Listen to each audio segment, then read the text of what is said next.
বাংলাদেশের বিপক্ষে প্রস্তুতি ম্যাচে অনিশ্চিত কোহলি। দরজায় কড়া নাড়ছে টি-টোয়েন্টি বিশ্বকাপের নবম আসর।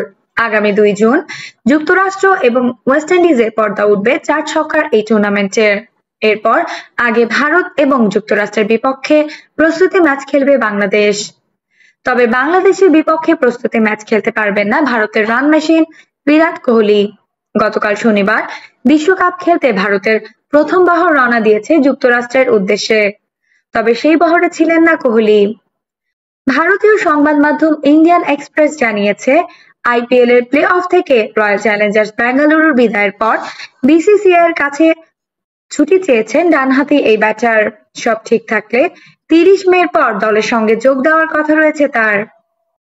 বিসিসিআই এর এক কর্মকর্তা বলেন, কোহলি আমাদের আগেই জানিয়েছিল যে সে দেরিতে দলের সঙ্গে যোগ দেবে এবং সে কারণে বিসিসিআই তার ভিসা অ্যাপয়েন্টমেন্ট দেরিতে ঠিক করেছে।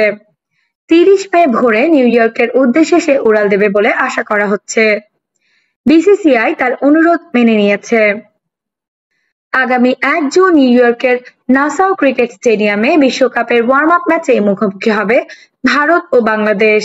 তাই যুক্তরাষ্ট্রে পৌঁছেই ভ্রমণ ক্লান্তি কাটিয়ে উঠতে বাংলাদেশের বিপক্ষে কোহলির না খেলার সম্ভাবনাই বেশি। নাসাউ ক্রিকেট স্টেডিয়ামের দর্শক ধারণ ক্ষমতা 34,000।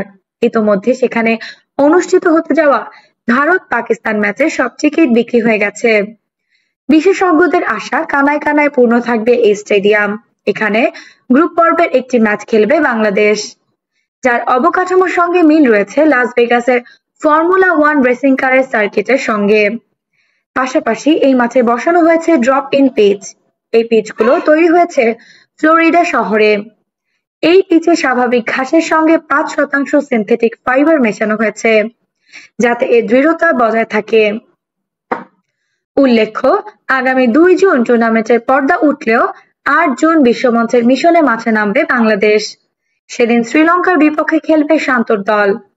পরের ম্যাচে দক্ষিণ আফ্রিকার মোকাবেলা করবে লাল সবুজেরা। গ্রুপ পর্বের শেষ 2 ম্যাচে নেদারল্যান্ডস ও নেপালের বিপক্ষে খেলবে হাথুরুসিংহের শিষ্যরা। আফসানা নওরিন, বাংলা স্পোর্টস।